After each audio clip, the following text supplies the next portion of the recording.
Magandang umaga po sa inyong lahat. A blessed Sunday po sa ating mga kapatiran. So, ating pong message last week ay ating pong naturo is about the love of God for us. Sabi po sa John 3:16, "For God so loved the world that He gave His one and only Son, that whosoever believes in Him shall not perish, but have eternal life." Na si Jesus ay nagkatawan tao upang mapalaya tayo sa kasalanan at magkaroon tayo ng bagong buhay. Knowing the love of God sa atin, ay nagkakaroon tayo ng lakas at pag-asa at alam natin na maaaring meron tayong mga pinagdadaanan, pero alam natin na laging merong tutulong sa atin, na lagi natin siyang kasama. Sabi nga ay ng Panginoon, we are more than conquerors in Christ Jesus. The more we understand na ang mga ginawa ng Panginoon ay napalaya na tayo sa mga sumpa at napalaya na tayo sa kahirapan, doon lalo nating nakukuha na we are blessed because of what Jesus did at the cross. We are more than conquerors, sabi nga. At ito po yung hinabili ng Panginoon nung time na siya ay pauwi na sa kanyang ama. Hinabili niya ang mga tao at sinabi niya sa John 17:15, "I'm not asking you to take them out of the world, but to keep them safe from the evil one." So alam ng Panginoon na dito sa mundong ito ay maraming pagdadaanan pa rin ang mga tao. But sabi niya dito, do not fear because napagtagumpayan na ito ng ating Panginoon at ang protection niya ay laging sa atin. Kung kaya't hinabilin tayo ng Panginoon, kung kaya't nga the Holy Spirit is in us to help us, to comfort us, to lead us, kung para lalo nating ma-overcome, lalo nating kumbaga maging victorious bilang mga Kristiyano. Sabi sa John 16:33, "I've told you these things so that in me you may have peace. In this world you will have trouble, but take heart, I have overcome the world." So yun po ang pangako ng Panginoon. Sabi nga rin yan, di ba, may verse din na many are the troubles but I have overcome it. Sabi ng Panginoon. Kung kaya't we don't have to maaring pagdadaanan, pero yet alam natin we are victorious sa Panginoon. Pero sabi nga, katulad sa mga nangyayari sa mundo ngayon, sa ating bansa, ang economy, yung bagyo, yung mga lalakas na bagyo, yung earthquake, yung famine, yung mga pagbaha, na kung minsan na, kumbaga nagugulat na lang tayo, na parang nakaka-discourage. Pero sabi nga, hindi ka dapat matakot. Ang promise ng Panginoon, His protection is with us. Sabi po sa Isaiah 60, "See, darkness covers the earth, and thick darkness is over the people.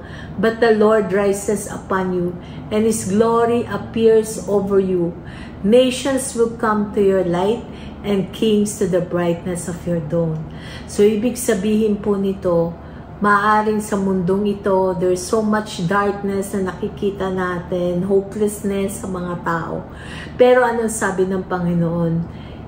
The Lord is with us and there is light in us. When you are in Christ, the light of God will shine upon us in the midst of darkness. Lalong makikita ang glory ng Panginoon sa bawat isa sa atin. Ang sabi nga dito, in the midst of darkness, sabi nga, ang liwanag ng Panginoon ay makikita sa bawat buhay natin. The world is fallen. Kung minsan hindi ka na talaga magtataka kasi yun naman ang talagang kumbaga nangyayari na sa panahon ngayon. Alam naman natin yan, nakasulat na. That there are evil things na nangyayari, evil times. Pero ang sabi nga po, ang mga anak niya ay mag-overcome doon sa mga sitwasyon na yun. When we face challenges and fear comes against us, then we know it is time to go back to the basics of living by faith in God's Word. So yun po yung mapaghahawakan natin, ang salita ng Diyos. When times na pumapasok yung fear, yung takot sa atin, lalo na kapag naririnig natin yung mga bagyo na mga parating, ang paghahawakan natin ang salita ng Panginoon, ang kanyang pangako. Sabi po sa 2 Timothy 1:7, "For God has not given us a spirit of fear or timidity, but of power, love, and self-discipline." So, ibig sabihin nito, kasama po, sabi nga, ang takot ay hindi yan ang binigay sa atin ng Panginoon, galing sa kaawayan. Pero meron siyang binigay sa atin. Power means to overcome, love, and self-discipline. So, kaya when doubt or fear comes, meditate on His Word and we will see how God will move in every situation sa atin. So, God gave us this psalm. Actually, I have another topic, pero the Lord led me na ito na muna ang ituro. Because in itong mga panahon na to, kailangan natin talaga, lalo natin paghawakan ang salita niya. Sabi nga po, Psalm 91 is a divine protection. It is our helpline.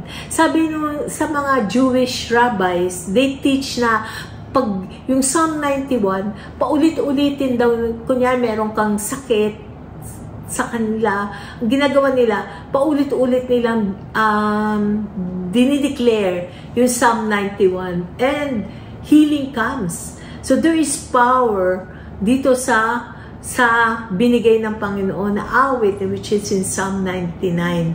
When we declare it by faith, something happens. So alam niyo po yung story, in times ng COVID-19 na may pandemic, many believers, both Jewish and Christian, testified that declaring Psalm 91 gave them courage and calm.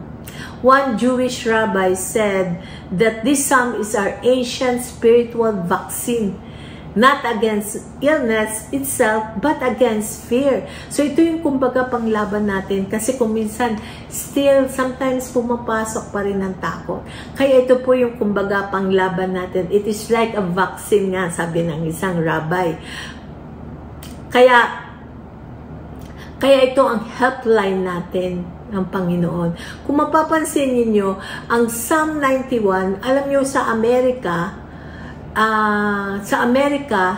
ang kumbaga kapag merong mga sakuna, ang tinatawag nila, nagdadial sila ng 911. So, sa atin, I think doon din nila yung kinuha, yung Psalm 91:1, which is very powerful sa atin. Sa akin lang, yung Psalm 91 ay ang laki rin talaga ng tulong na kumbaga na-experience ko. Whenever there is fear na pumapasok sa akin, when I hear yung mga situation na mga nangyayari, ang lagi kong tinatakbuhan, binabasa, dinideclare, is Psalm 91:1-16. Kasi ito nga po yung helpline na binigay ng Panginoon sa atin. So, iisa-isahin po natin to. Katulad nga po, sabi ko kanina, meron sana akong ibang topic, pero the Lord led me na ito muna ang ituro. Kasi mapaghahawakan natin ang salita ng Panginoon. In Psalm 91:1, "He who dwells in the secret place of the Most High shall abide under the shadow of the Almighty. I will say of the Lord, He is my refuge and my fortress, my God, in Him I will trust." This is a declaration that na sinasabi natin na tayo manatili sa presensya ng Panginoon. You also have to know God, the Almighty God. Ano po bang ibig sabihin ng Almighty God? It means all-powerful, having all power or force to accomplish anything. And Most High means is God, the supreme being, the creator of all things, and the ultimate authority over heaven and earth.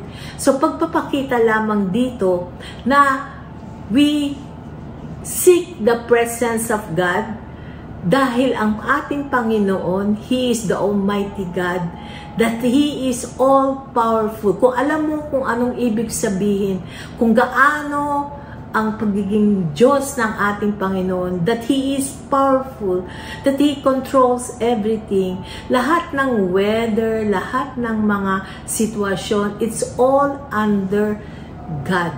Diba? Dahil siya naman ang siya naman lahat ang may gawa nito.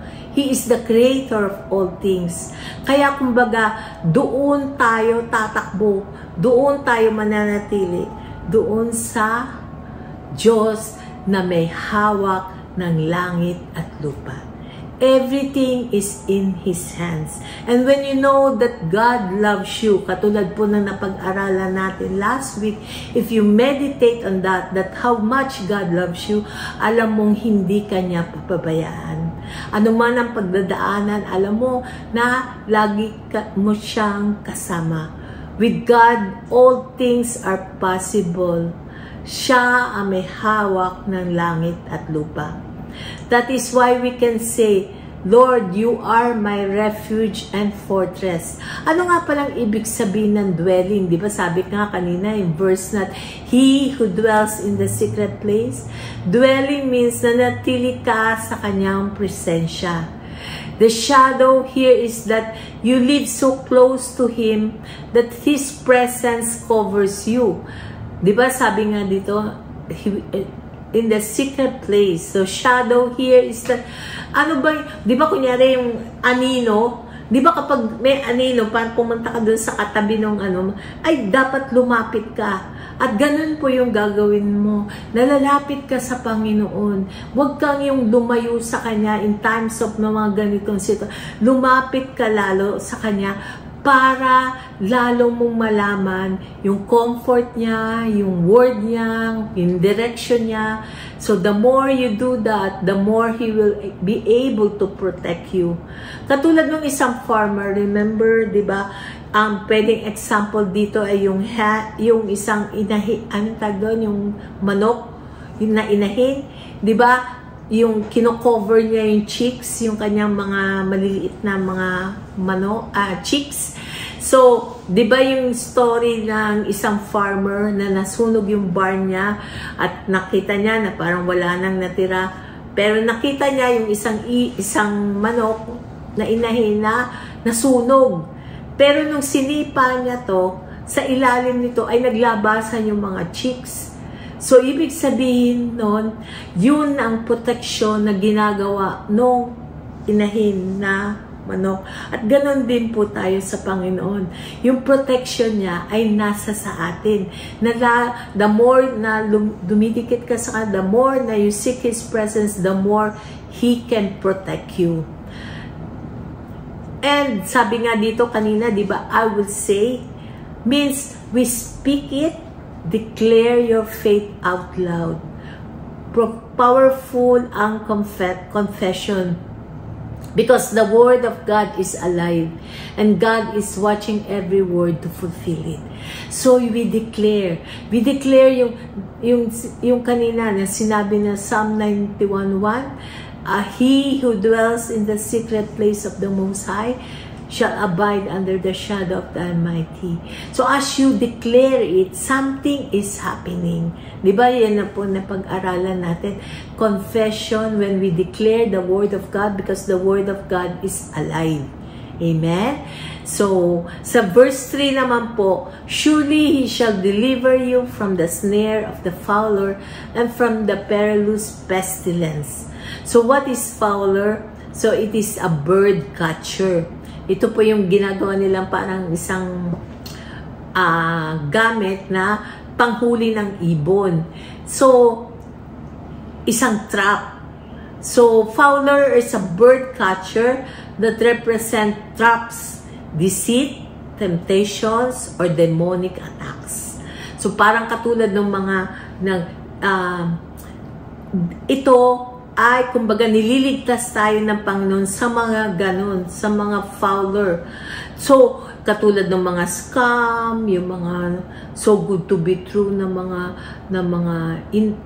sinasabi sa atin, yung mga pangbobola ng ibang mga tao, God protects us from those people. God protects us even yun sa mga cellphone natin na hindi ma-hack, yung mga ganon. Because the Lord will protect us. And pestilence speaks of disaster, unseen dangers. So God saves us from visible and invisible trap ng kaaway. So that is why napakaganda po na dinideclare natin yung Psalm 91. It protects us from those who wants to, kumbaga, deceive us or hurt us or yung mga sakuna na nangyayari. And verse 4, He shall cover you with His feathers, and under His wings you shall take refuge. His truth shall be your shield and buckler. So ano pong ibig sabihin nito? Just like yung kaninang tinuro natin yung isang inahin, kung gaano niya protektahan yung mga chicks, ganun din po tayo. God is protecting us.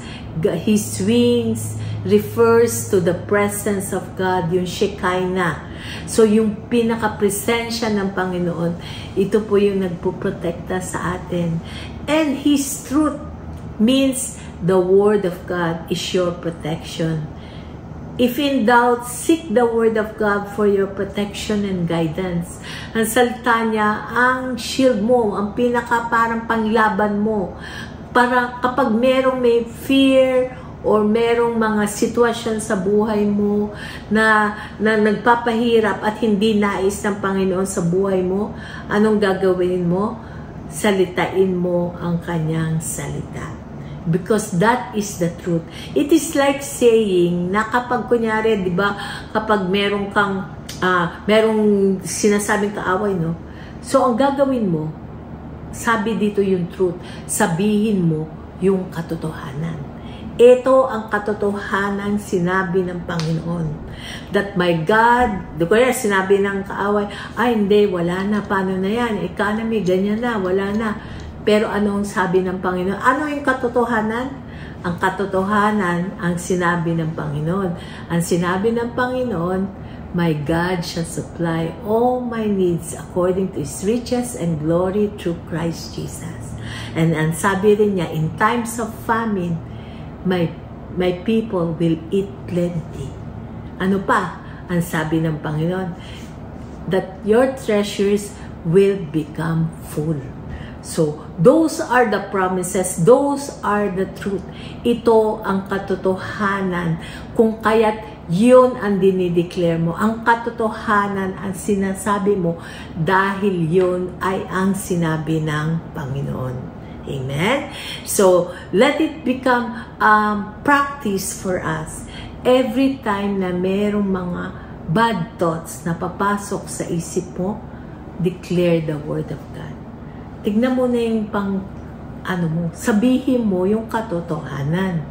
Ang katotohanan ay ang kanyang salita. Amen?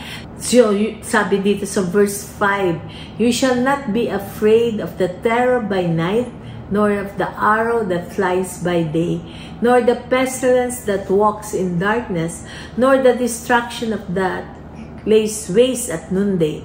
1,000 may fall at your side, and 10,000 at your right hand, but it shall not come near you. Ano pong sinasabi dito ng Panginoon? 24 hours you have God's protection. Hindi natutulog ang ating Panginoon. Binabantayan Kanya. Amen? So sabi dito, 1,000 may fall at your side, but it shall not come near you. Kasi ang protection ng Panginoon nasa sayo. One time, merong isang sundalo nga na kumbaga lumaban sila sa gera pero natutunan niya yung Psalm 91. So, kahit na kunyari na-ambush na sila, ano nangyari?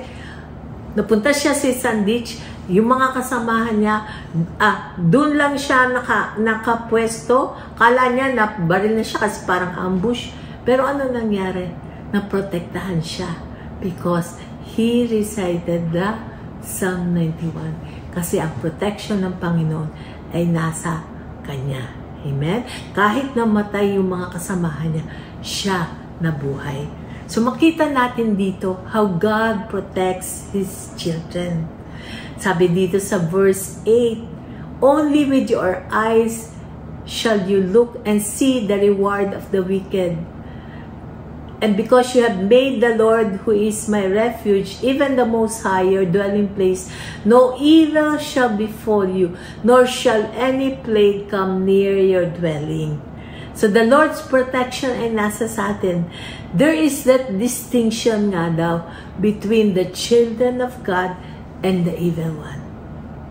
Ngayon makikita natin ang daming mga, kumbaga, mga evil one, yung mga talagang kumbaga, yung hardness of the heart ng mga tao. Pero ang pangako ng Panginoon, yung kanyang mga anak, He will protect His children. Katulad po nung maalala ninyo yung sa Egypt, di ba? Ang nangyari, mamaya na yun, no? Ito munang hurricane. So, ang lakas ng hangin, merong nag-testimony na ang lakas ng hangin dahil may hurricane nga. Pero ang ginawa niya, nag-confess siya ng Psalm 91 dahil doon sa, yung lakas ng hangin ay malapit doon sa bahay doon dadaan sa bahay ng kanyang kapatid. So, ang ginawa ng kapatid na babae, dineclare niya, kinonfess niya yung Psalm 91 para maprotektahan yung bahay ng kapatid niya. At ano po nangyari? Ganun nga po ang nangyari. Ang nangyari doon sa bahay ng kanyang kapatid ay hindi nasira. Pero yung mga bahay ng mga kapitbahay niya ay nawasak at nasira. Kita natin talaga dito, there is power when we hold on to the Word of God. At sabi dito, for He shall give His angels charge over you, to keep you in all your ways. In their hands they shall bear you up, lest you dash your foot against a stone. You shall tread upon the lion and the cobra, the young lion and the serpent, you shall trample under foot. So ano pong pinapakita dito? Sinasabi dito ng Panginoon that He will charge His angels to charge over you, na nangangalaga sa atin. At kahit meron kang dinaanan na medyo, sabi nga ng Panginoon, hindi ka masasaktan. And He gave us that authority. Authority comes empowerment to overcome whatever situation na meron tayo. And that is the promise of God sa atin lahat, na He will help us to overcome whatever situation na mga pinagdadaanan natin. Because we have authority. We can speak to the wind. Di ba ang ginawa nga ni Jesus nung nandun siya sa bangka? Di ba? Yung mga disciples niya nai-stress na dahil sobrang lakas ng wind. Anong ginawa ng Panginoon? Nung ginising siya, ano lang sabi ng Panginoong Jesus? Be still. At yung weather tumahimik.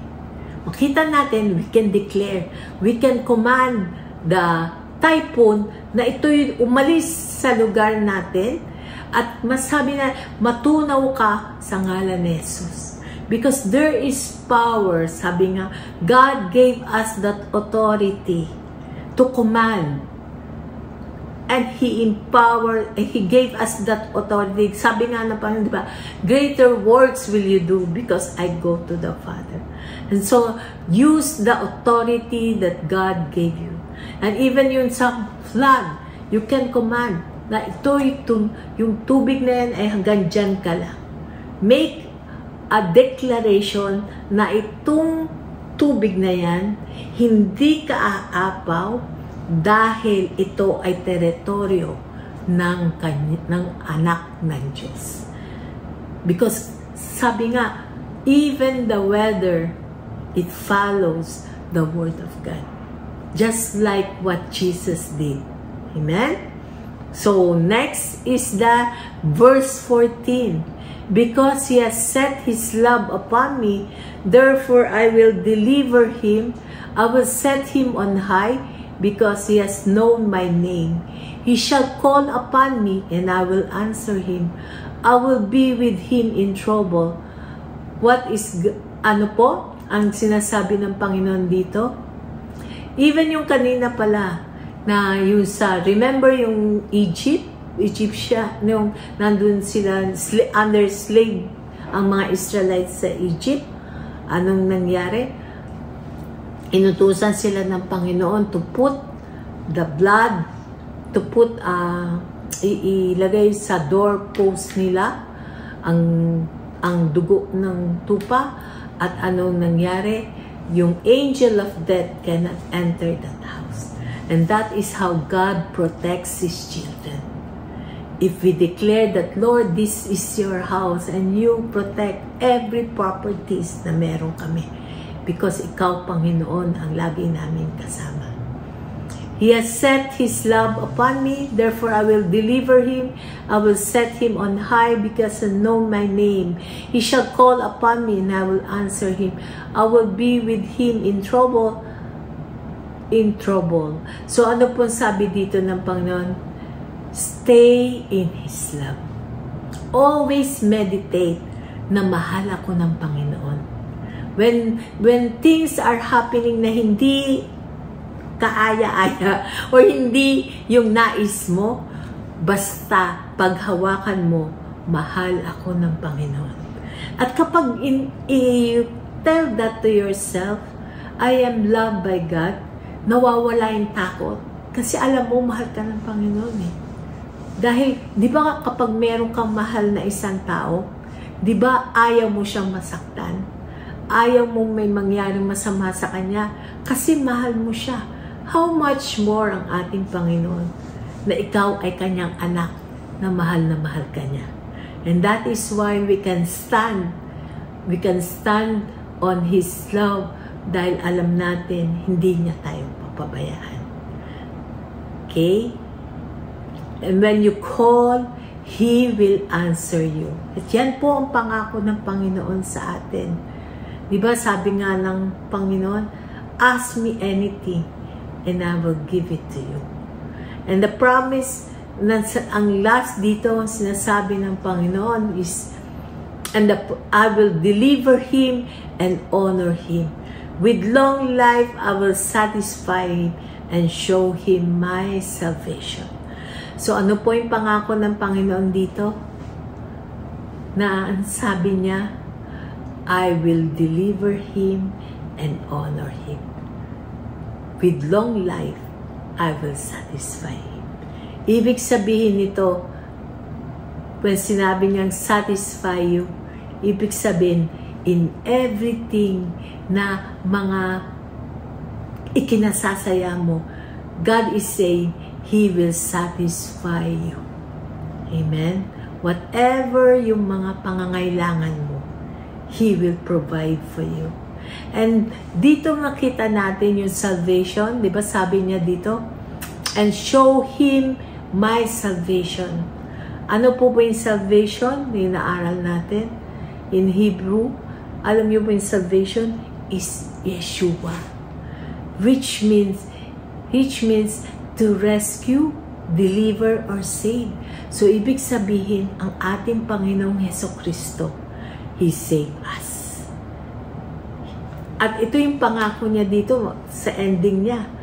And I will show him my salvation. Remember yung teaching natin about salvation? That it does not mean only in spiritual na rescue sa atin. Kung hindi, it means in every areas ng buhay natin.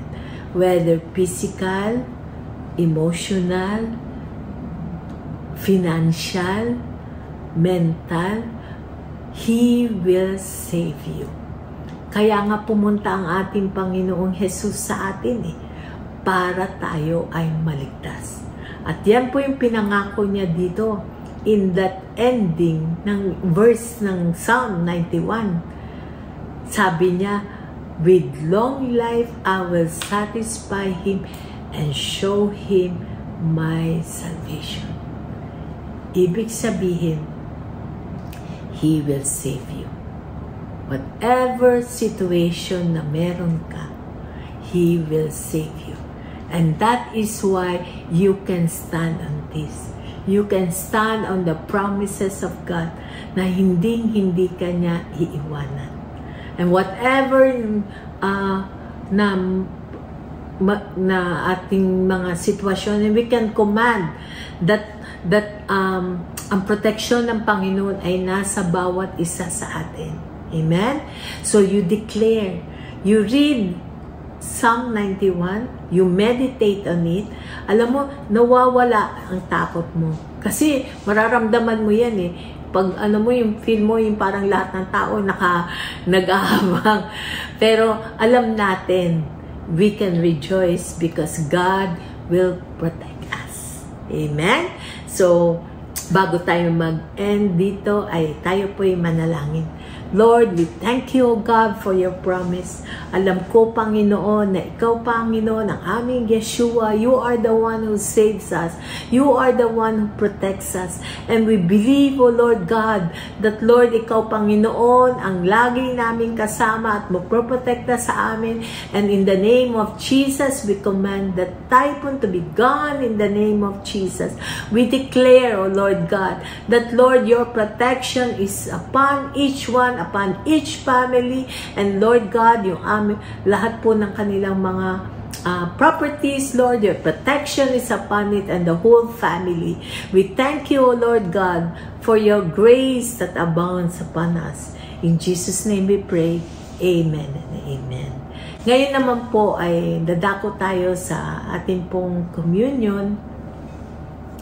Again, the bread symbolizes the body of Christ, and the wine symbolizes the blood of Jesus. The bread, as we take the bread, let us remember the sacrifices na ginawa ng Panginoon sa atin. For I received from the Lord, which I also delivered to you, that the Lord Jesus, on the same night in which he was betrayed, took bread, and when had given thanks, he broke it and said, "Take it, this is my body, which is broken for you. Do this in remembrance of me." Let us now take the bread.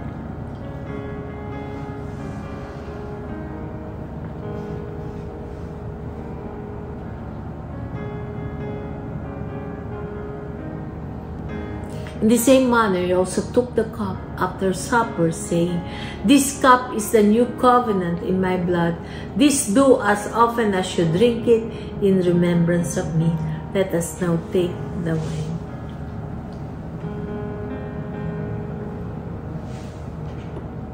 Thank you, Lord. We praise your holy name. Thank you for the sacrifice at the cross. Thank you, Lord God, that by your stripes, we are healed. Inaangkin namin, Panginoon, ang kagalingan ng bawat isa, Lord God. We thank you, O Lord God, that we are victorious in Christ Jesus. That, Lord, you have given us your victory, O Lord God. And because of your blood, we are now victorious. We are more than conquerors. In Jesus' name we pray. Amen and amen. At po tayo, at maraming salamat po.